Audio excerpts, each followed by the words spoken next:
to balance a $3.6 billion shortfall in Wisconsin's budget.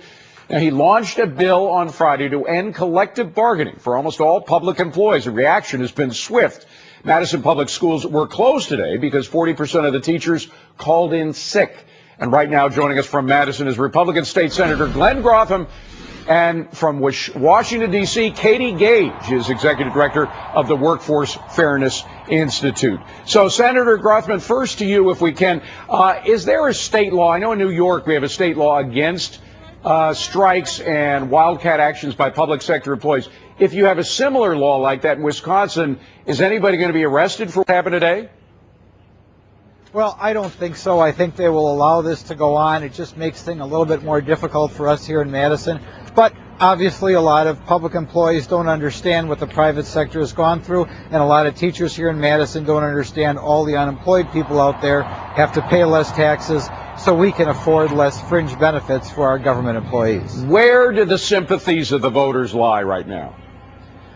Overwhelmingly, the sympathy of the voter is with Governor Walker, who understands that we cannot continue to pay so much for public employee fringe benefits. He's not against the public employees, but my goodness, we've raised taxes, people have been laid off, people have been getting less overtime, they're paying less taxes, so I think Governor Walker has tremendous support right now. What is, Governor Christie from New Jersey has gone after the teachers union as well, and he maintains tremendous support in the state of New Jersey, even though he's taken him head on. We've all found out how much teachers get paid. Now, I used to be a public school teacher, and I didn't get paid squat, but apparently right now it's a pretty good job, no? Well, absolutely. First of all, it is a job. Secondly, you have a very good pension, and until these changes, it's the most generous pension of any state in the country. It's generous health insurance benefits. You don't have to worry that when you're 50 or 55, your job is going to be sent to China or Mexico. I would love to have a public employee job in the state of Wisconsin right now. So do they pay anything, for example, on insurance? Is there any copay at all?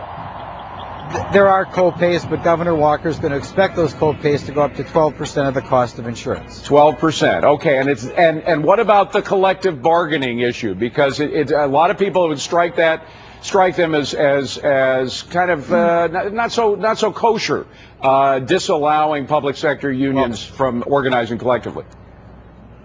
Well, organizing collectively, but they can no longer negotiate anything. In particular, we need to get rid of the ability to bargain over work rules, because we have to have our employees operating as efficiently as possible, and we cannot have, every time you ask somebody to do a different job, have it be a matter of going to the union steward or a matter of collective bargaining. All right. Now, Katie, even FDR, a stalwart supporter of labor rights like Franklin Roosevelt, was against public sector unions, right? So, I mean, hasn't gone on it's not a part of the American Constitution that if you're a public sector servant, you have the freedom to organize. Right, and I think that there's a legitimate discussion to be had, and I think Governor Walker is starting the dialogue on the role of a public employee union. Who's management in this scenario? In many cases, management is made up of people that are very beholden to labor organizations because they got there through an election that was supported by labor organizations, as we see with folks like Nancy Pelosi and Harry Reid in Washington and President Obama. The other issue that public sector employee unions have to understand is that in the private sector, when a company needs to balance their budget and sort of make the ends meet on their balance sheet, they have to cut costs. Sometimes that means they have to let people go. Sometimes they have to ask all of their workers and themselves to tighten their belts a bit. Government employees should expect the same thing. The answer can't always be to just turn around and raise taxes on the backs of taxpayers. So, Senator Grotham, what Katie says is true. I mean, we've seen the political influence of public sector unions that far exceeds their strength in numbers. How are they exercising that political power right now? How are they trying to deal with some of their political friends? Well, obviously in Madison you have many people who are surrounding the Capitol, but of course Madison is the state capital with thousands of state employees, and we're very near the gigantic University of Wisconsin. My phones have been lit up for the last 3 days, as they are for most Republican legislators right now. But I think the Republicans realize that the silent majority does not want to have their taxes raised again, and it's better to give everybody a 7 or 8% cut in total compensation rather than lay off a lot of people. Is there no way except raising taxes that you could get around this budget shortfall? Oh, there are going to be plenty of other cuts to government as well. There's just no question. We have a problem in the state because our income tax revenues are down, and we can no longer rely on the federal government to bail us out by borrowing more money for the Chinese or printing more money. Katie, how similar is the situation Wisconsin and New Jersey are in to other states? Are they the exceptions or the rules? They are absolutely the rule in terms of the situation that they find themselves in. States all across the country are trying to manage massive budget shortfalls because the economy has taken a hit over the last several years.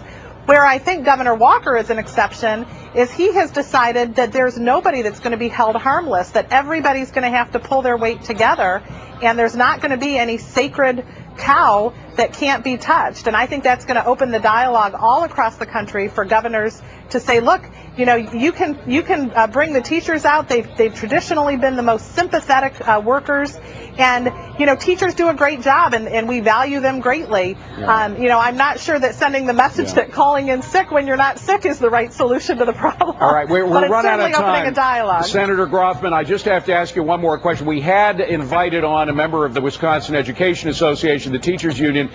She declined at the last moment. Have you had a fair and open debate with any of these teachers unions on this issue? Oh, we had a great deal of debate with individual members, and a lot of them understand what's going on, but a lot of them just plain don't understand what so many private sector employees have already had to go through. Senator Glenn Grothman, thank you very much. Katie Gage, good to see you. Coming up, we are